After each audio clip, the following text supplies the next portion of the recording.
still a short story time for Vernier, one of our early investors and early employees, Jimmy DeVito, great guy, mutual friend of ours. He told a story of when he was at RPI. He was the captain, and he played North Dakota. You were probably in the NHL or AHL at that point. And Gage was the captain, and after the handshakes, like, hey, meet us at our hockey house after, and like invited him to a party. That's pretty good hospitality. Is that a North Dakota thing, or? Yeah, it is, and I think so. I mean, we had some hardos on our team. Just like thinking about that, like one year we absolutely whacked Miami one year. Miami, Ohio. They had like Austin Zarnik, some of these guys. Yeah, those guys are pretty great. Good team, yes. but we whacked them Friday night like 5-1, and I think the next night on Saturday was 7-1. So we invited these guys like we do. They're going to stay over the night. They don't have to charter birds out of there like North Dakota, the luxury we did. But so they stay Saturday night. They come over to the hockey house.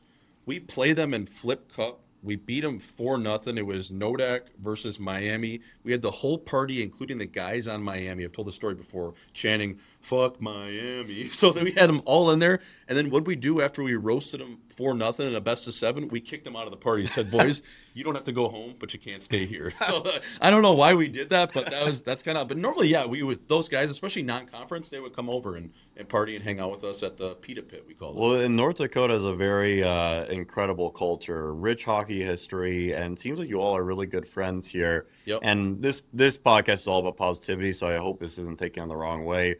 How did mutual teammate of ours, I wouldn't call it very close with us anymore, but Rocco Grimaldi fit in with that crew? It doesn't seem like it doesn't seem like it's fully aligned. You're right. And he's a super nice guy, and like I actually drove him to practice all the time when I was on the development team, and he was one of the best youth hockey players of all time. But just interesting because when I know all the other North Dakota guys I know, it doesn't seem like there's as much of a match. But he because he was the same class as you, or is one class above you? He was one class above, but he redshirted. So he did redshirt. So Rocco was a '93, same year as me, but you're a late birthday. Late birthday. So I mean, my nickname for him was always Baby Jesus. Right? And he loved that because he was, a very Christian man. He was very religious. But yeah, it was funny. Like he didn't live with any of the fellas on the team. Like he had his own buddies, and probably rightfully so what we were getting up to. But I just could not see him. No, yeah, like he was always, but he was a good pro at the rink. He's such a good guy. Yeah, he was a good pro at the rink.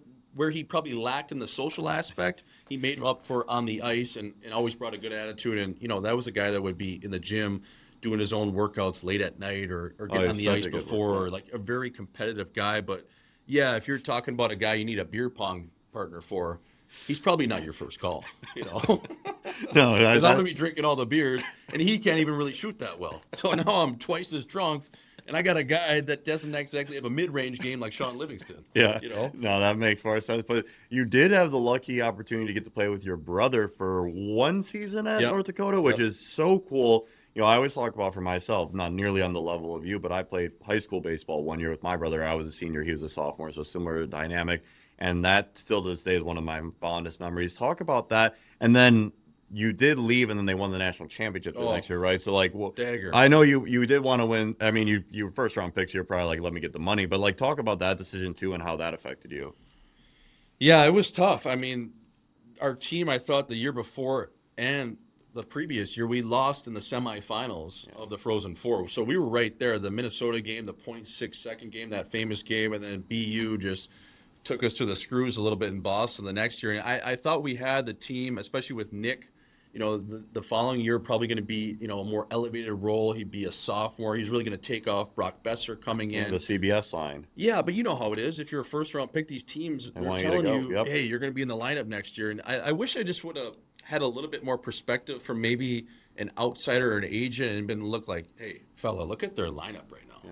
Petrangelo on the right side. Shattenkirk. They have Parayko coming in at the same year. Yep. They didn't know he was going to be that, but, I mean, guys like Ivan Dragba, he's 6'6". amazing, And they also had Robert Bortuzzo. So maybe if I would have stayed 4 years, who knows if I would have won? I mean, it would have been great to win. And you could have been an unrestricted free agent. At least you are off the ice, too. Yeah, right. So hindsight's always 20/20, right? But, yeah, that did sting. But I was happy for those guys, right? Those are all my of course. All I mean, it's your brother. It does suck that, they're going to have these reunions, and I'm going to be like, fuck. You guys need a driver for the weekend? I'll just come up and party. But yeah, it was tough. Just like you're sitting in the AHL at the time too, right? And what was the AHL team? San Antonio Rampage? It was Chicago. Chicago Wolves. So I'm at my 2-bedroom stabbing cabin in Palatine, Illinois. Wait, you lived in Palatine? Yeah, because the practice rink was just up, like it was What, up West north. It was, Meadows? like, yeah, no, it was like Schaumburg, north of Schaumburg. It Not was Barrington. Hoffman Estates. Yeah. So we would practice there. So we were living in Palatine at the time, and I'm watching. Or did you this go to game, Dirty and- Nelly's ever? Or? Yeah, we'd go there to Dirty Nelly's a little live music. But yeah, I'm sitting there, I'm like drinking, boxed wine on an AHL salary. Like, Jesus, fuck. It's going to be about another 2-month bender up there for those boys. And I'm playing game 68 against Rockford on a Sunday, and it's dressed like a seat night. It's you, your agent, and a gremlin in the stand. It's like, oh, this isn't perfect. But yeah, I wouldn't have changed a thing. Sign pro, go in there. And No, and I think, I'd love to talk more about is the fact that so Jordan and his brother Nick Schmaltz, who's an incredible player, like you said, point per game NHL guy. These are two kids from the same family who both went in the first round of the NHL draft. And they, to all your listeners, these kids were so committed. They were driving about 2 hours one way to practice, starting at what age?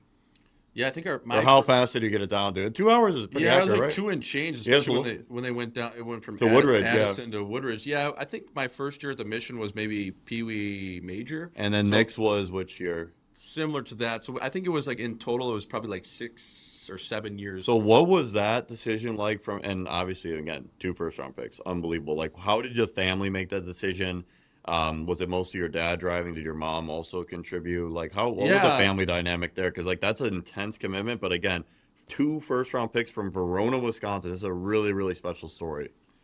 Yeah, shout out to Verona, too. Verona. 10,000 people. That's hometown USA. But, yeah, it was my dad had a little bit more flexibility just being an entrepreneur himself, owning gyms. I heard on your last video about the gym. Yeah. When we could get back to that later. Yeah, so he had the gyms going, and he could get up early to work and then drive us. But a lot of the times, my mom would either drive one day a week, so it'd probably be Thursday. She would get out of the hospital. She was a radiologist, Very so cool. she would grind during the day, and then my dad would pick us up from school. We'd skip like 6th and 7th hour and just say, hey, just give us study hall or whatever. We don't need. I mean, who cares? Let's get out of here. I know this is an educational podcast. We'll circle back to Again, that. I didn't exactly go to Harvard or the West, so we would get out of school and we'd have like Noodles and Company or Chipotle wait for us, and then we would do a little handoff at the hospital because it was on the way, or the clinic was out, kind of on the Off way. of 90? Yeah, it was on the way out of town, at least for us from Verona. So we would, get dropped off there once a week with my mom. She would drive us down, but the dumb thing at the time is like the missions, like a couple of years, they wouldn't really coordinate like the practice times. Oh, between the 96 and 93? So sometimes it would be like 5 o'clock practice, and then, the U16 or 18s would be practicing like 10 at night. So some of those nights we're getting home at like 2 in the morning. Oh my And then we were going to school the next day, and you're just foggy as hell. Yeah. You're like sitting there in biology, and they're asking me a question. I'm like, no, not right now. But yeah, man, I mean, that's kind of what it takes. And I think, honestly, more of the effort at the time was from the parents, and I don't think we could ever really repay them other than,